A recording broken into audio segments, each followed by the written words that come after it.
You're gonna love this play. I'll Oh bring out no. Funglow. Oh, good lord.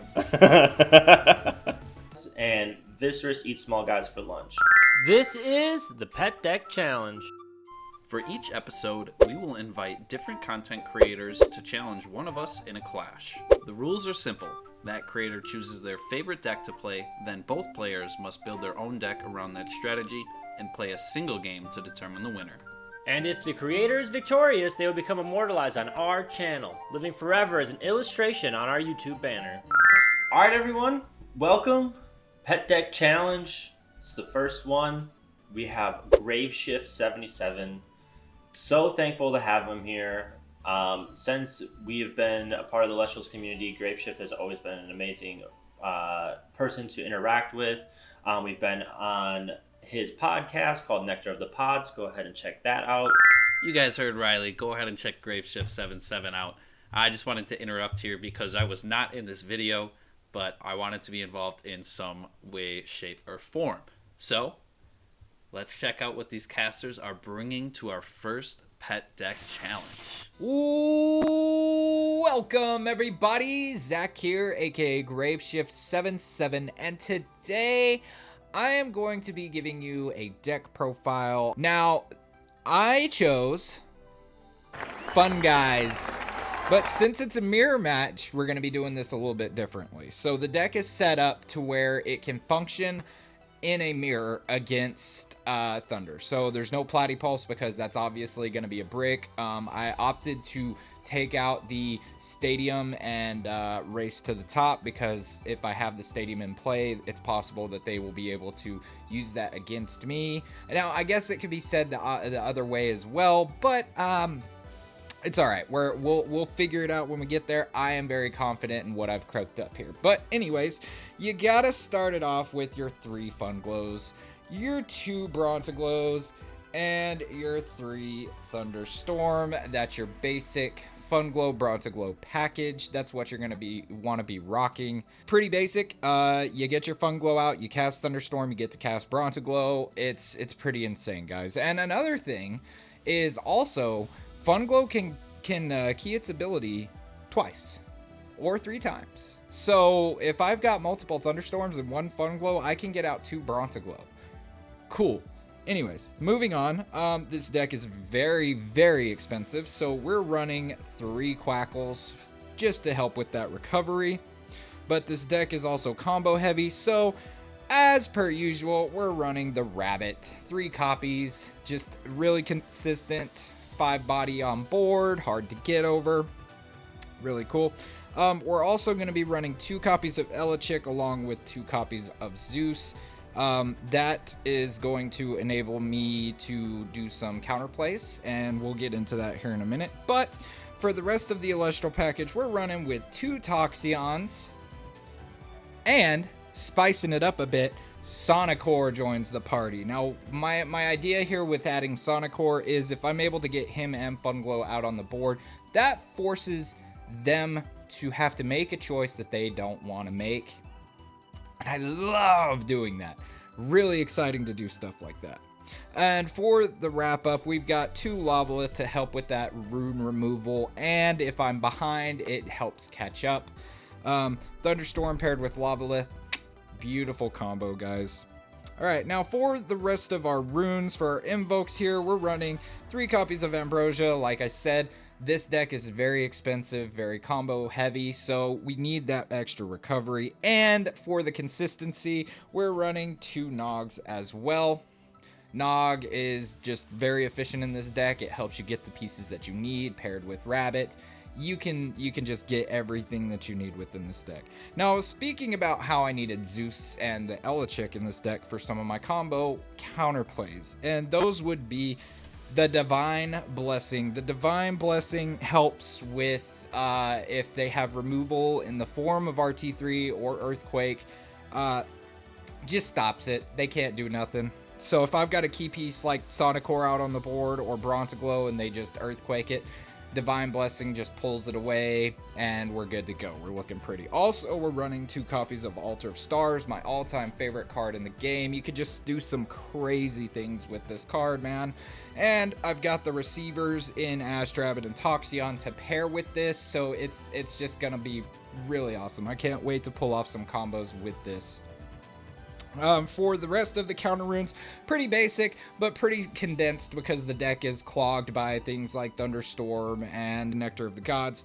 So we're running 2 copies of Gorgons, 2 copies of PTA, 2 copies of Tsunami, and also 2 copies of Chains of Prometheus. Now, Chains of Prometheus is huge in this deck to allow the combo piece of Funglow to pop off, because if they want to Gorgons it so I can't get Brontoglow out, I can just say, nah man, Chains just lets it happen. Or if they let the combo happen and I get Brontoglow out and they want to use PTA on it, nope, Brontoglow stays on board.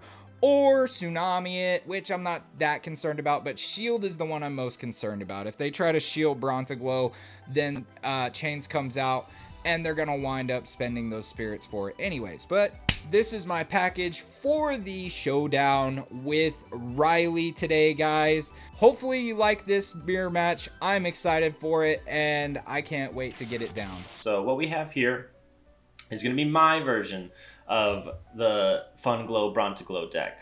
And I have been theory crafting and trying to make it and specifically to beat his deck. Now, something that Graveshift has done on his channel is he has made his own deck profile on his Funglow Brontoglow deck that he brought to a casual Tuesday night that is thrown on in the Elestrals Discord. So I was able to watch that and kind of try to see, maybe predict what kind of deck he would bring. And this is what I have decided to bring. Now, it's a little wonky, but I will go through card by card and explain my decisions. So first we have Astrabbit. And when you're playing Thunder, there's just no reason not to play Astrabbit. When you have that Spirit to re-enchant, you go digging for exactly what you need in the deck. It's just a good card. If you don't know about it, now you know. Quackle is important, I think, in this because the Funglow Brontoglow is so expensive with because it's a 2-card combo. For you don't know, I'll get into Funglow Brontoglow in a second. But it costs a lot of spirits, about a quarter of your spirit deck. So we play Quackle to regenerate those spirits, as well as I wanted to utilize Quackle a little bit better by throwing in 1 Rise from the Ashes. Now, what Rise from the Ashes can do is special cast Quackle from the Underworld for a 3 cost. And then what that's going to do is after I cast Quackle, Quackle's going to regen 3. So it's going to be like a low cost Reborn. And then what I can do is I can either Hard Ascend into Brontoglow or Galvenom. This deck that I'm playing is super expensive, so this is the card that we want to see immediately. And there's also why we're running 3 Ambrosia and 3 Sluggo. We're going to be going through Spirits immediately, but our hope is to put him on the back burner and pretty much not allow him to play. Next, we're going to have Viserys. The style of play for him is to go small guys, and Viserys eats small guys for lunch. He's going to come out, he's going to attack over a small guy, hopefully special summon out another one. Another hope with Viserys is on the special cast of the next Viserys, I can enchant it with a Thunder, and then hopefully Hard Ascend into Brontoglow and Galvenom. A huge point for me was I did not want to get bricked on these two. I have the greatest luck of getting bricked with my boss monsters, so let's try to avoid that if we can. But now onto the Funglow Brontoglow line. So Funglow says, Thunder Enchanted Elestrals get +1 attack, and when a player casts Thunderstorm, you can special cast a Brontoglow from your hand or deck. Now this is going to be huge because we're both going to be playing Thunderstorms and we're both going to be playing Funglow. So we have to be really careful of using our Thunderstorms with only our Funglow and not trying to trigger each other's. So that back and forth will be really fun. I think this is going to be a really cool and interesting mirror match, and just something that's going to be enjoyable to watch. So pretty much, I don't know when Brontoglow's effect to detach a Thunder is really going to come up, because it's only going to be on our turn. But the main thing is Brontoglow is another beater and is going to help us get in for a lot of damage. And since he's going to be playing mostly little guys, I'm thinking that's going to be Graveshift's goal. It'll just be another attacker to get out presence and build our board alongside like Viscerus and stuff like that. The big thing I think in this deck that's going to, I think, just take his deck apart is going to be Galvenom. That's the reason why I'm playing the Rise from the Ashes and the Viscerus and all these things to kind of special summon. So if I get out Galvenom early in the game and then just put Graveshift on the back foot where Graveshift's only summoning Funglows and maybe Quackles here and there, and I'm able to kind of go full blast, I think I'm going to be set up very well in the long run to kind of just use Galvenom's effects as I need it. You don't have to every turn pop every 2 cards he sets, because if he's setting cards that aren't necessary, then there's just no point to it. But I'm hoping this card comes in clutch. I'm hoping this doesn't bite me in the butt. But I think it's going to be good with the cards that we have. Next, I'm playing 2 Veritaqua. My main reason is I want to be able to out Ass Rabbit. I have no outs for Ass Rabbits besides these, and if these don't come out right away, I need something that can just attack in, get over Ass Rabbit's immune to Tsunami. I need to be able to out that Ass Rabbit, because if I don't have my Ass Rabbit out and Graveshift does, and Graveshift's just constantly regenerating that advantage, I'm going to be in a bad spot. 3 Thunderstorm to target and destroy a rune. That effect in itself is nice, but then also trigger the effect of our Funglow. And that's the main combo line. 3 Earthquakes to out Graveshift's Brontiglow, or maybe like a Funglow, so I can like combo, like say if we both have a Funglow out, I Earthquake theirs, Thunderstorm. Now I'm the only one triggering the effect. Or any card that's annoying, Ass Rabbit, and any card in the likes. 3 Gorgon's Gaze, again to try and win the war of my Funglows going off but yours isn't.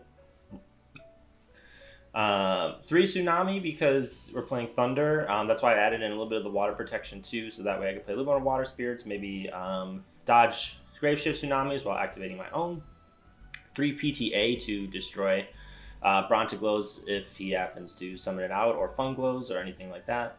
3 Ambrosia, because we are playing an expensive deck. We want to see this as much as possible. 2 Nectar of the Gods to see our combo pieces before he does. So we're going very aggro. So we're really relying on these cards to show up and do something. Rise from the Ashes, again, to potentially special summon into Galvenom and really put Graveshift on the back foot. It's a very risky version of the deck, but I think this aggressive nature will do good against Graveshift style. Now, if Graveshift does decide to go the Thunder Nexus route, we're going to be in for one hell of a time, because we are going to be getting dumped on. But I don't think Graveshift will. I'm hoping Graveshift brings the version that is on his deck profile, and if he does, I feel pretty confident with this deck. So there it is. We'll see you in the clutch.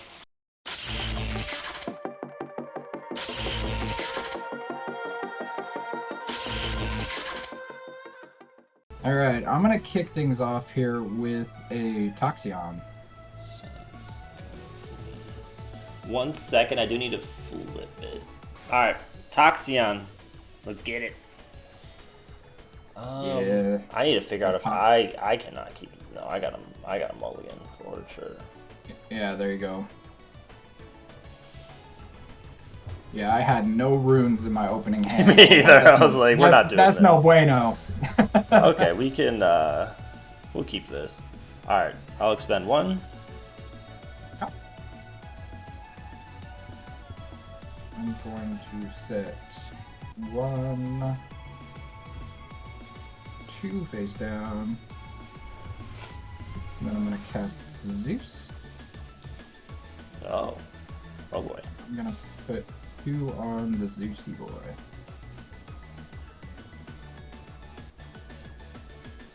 Alright. You're gonna love this play. I'll bring out Funglow. Oh, good lord. Let's go ahead and cast Thunderstorm. Oh, good lord. Let's take out that Zeus. I don't know. I don't want 3 spirits of him hanging around. Yeah, that makes sense. But actually, you know what? What? I'm gonna bring that Zeus back. Hold on. Do you have Divine Blessing? Yes, sir. Oh no! So does that doesn't cancel out? Does that cancel out Funglow's effect then? It does not. Actually, yeah, because what Divine Blessing says is uh, it negates that rune. So the rune, it's like the rune never was cast. It's the same instance as like Chains of Prometheus. Oof. Yeah. All Because right. the same thing, because it's the same thing when like PTA happens and you Chains of Prometheus it. Even though Cyan Nectar is on the field, Chains negates it, so it's like it never happens. Okay.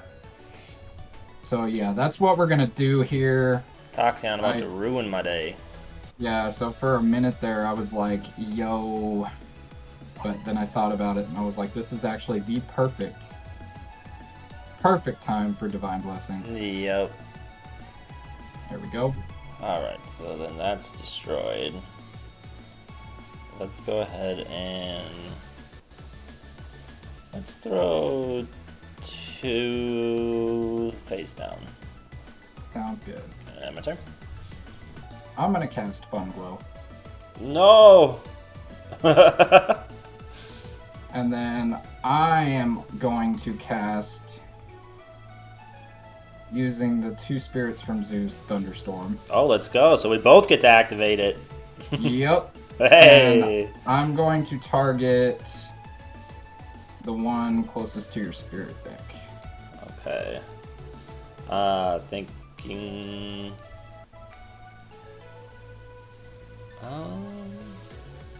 I guess, yeah, we could just go ahead and activate it. It's a tsunami. We'll just flip everything. Okay. I think more or less I want my Funglow in defense. Yeah, Alright. that's fair. That's fair. So we both get to cast our Brontoglows now. Come on out! Doom, da, doom, da, doom.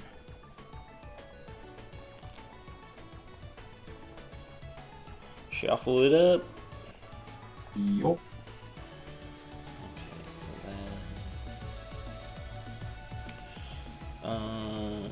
enchant it.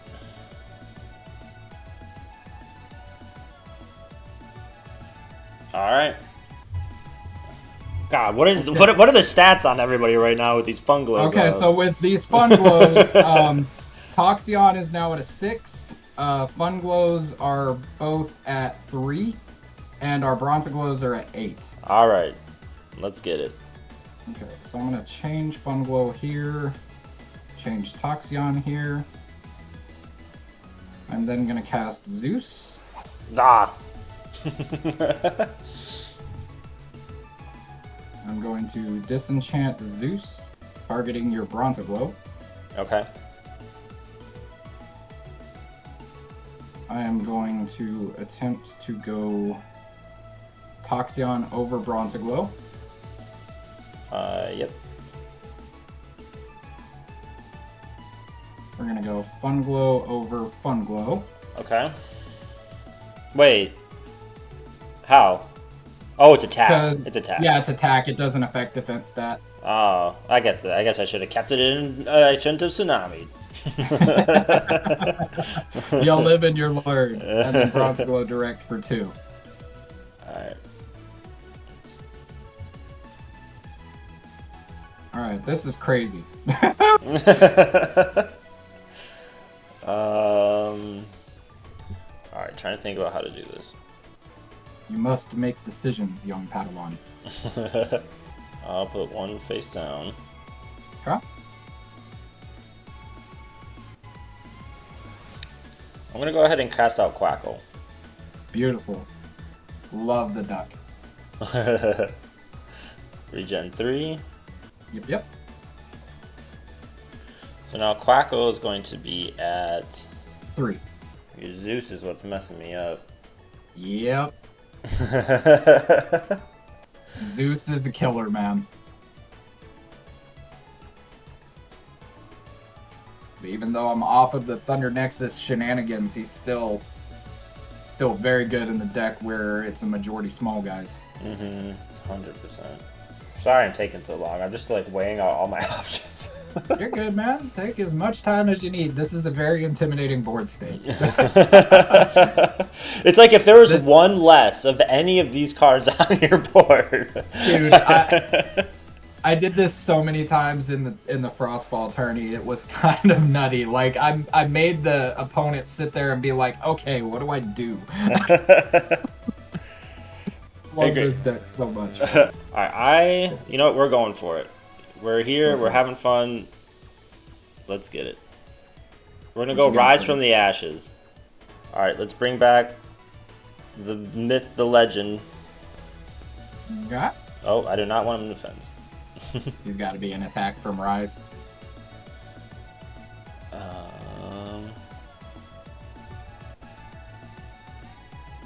Let's go Brontigo. Cool deal. Alright, now this is the hard part. Okay. So, do I take out Toxion or do I crash Brontiglows? I think I have to crash Brontiglows. We're going to crash and then I'm going to attack over Funglow with Quackle. Yep. That is a very optimal play. Get rid of the threat of another Bronzaglow. Alright, and then I will end my turn. Yeah, I wanted to save that Rise from the Ashes, but you know, I don't think... And in the face of a board state like that, Rise is definitely your optimal play, brother. Okay. Okay. I am just going to... Let's re-enchant Toxion. We're going to do it with the Water Spirit. Okay. And then I'm going to attempt to go Toxion over the Quackle. That'll work. Spend one.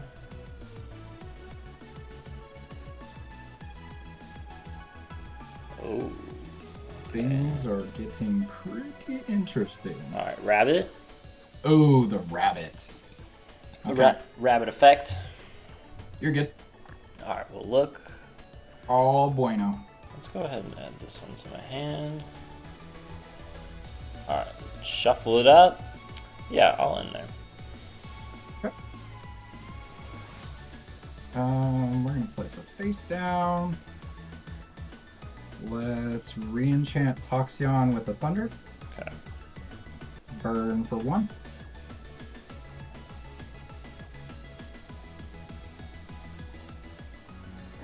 Let's go ahead and disenchant from Zeus.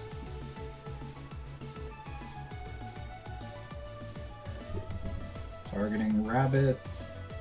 Okay. And attempt to go Rabbit or Toxion over Rabbit. Yes, I will destroy the rabbit. A Rabbit. Let's go ahead and Ambrosia. Okay, I'm gonna Divine Blessing. Ah. Okay.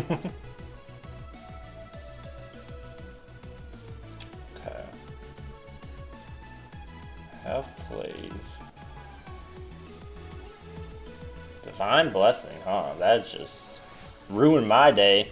People underestimate the card so much, dude. It blows my mind. I believe it. There's a lot about Elestrals that I think people underestimate. I think people are becoming very singular-minded in their deck building. Yep. Tunnel visioned. What's gonna be the best? What's gonna win me the most games? Instead of looking at it as a whole, like looking at the card effects in what they are intended for. Yep, 100%.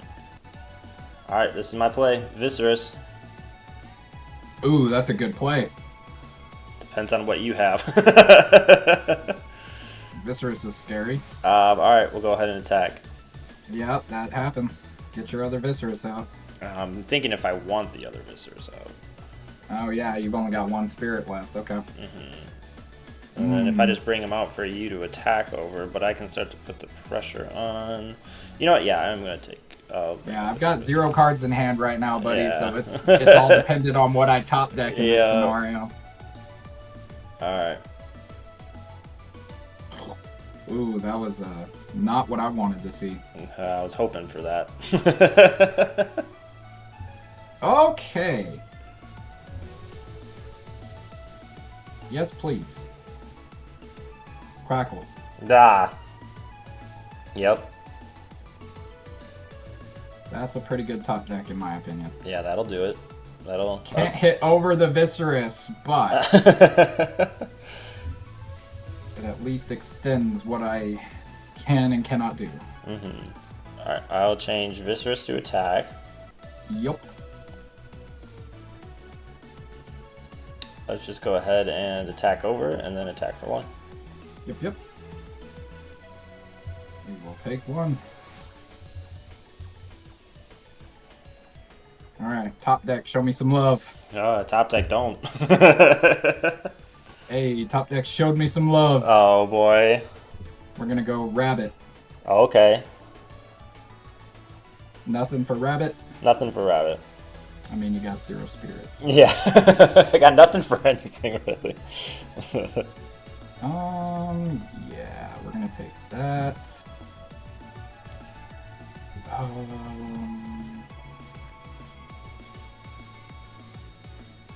Shuffle, and we're gonna pass. Okay.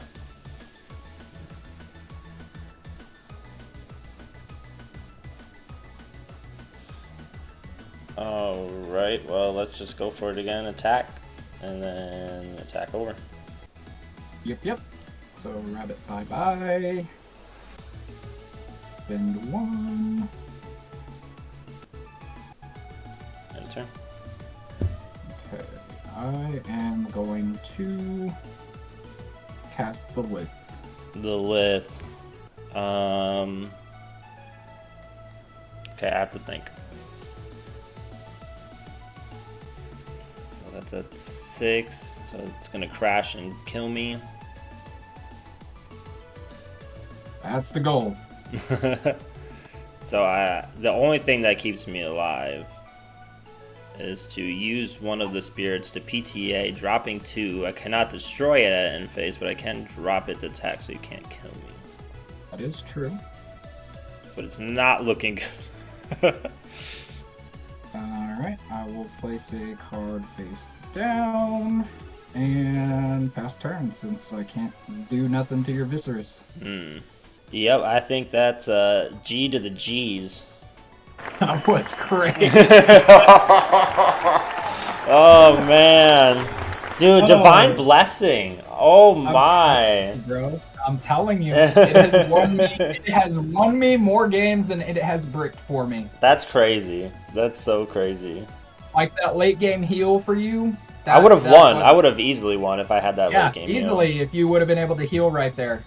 That's one of the key features of Divine Blessing. It prevents the late game heal. Yeah, honestly.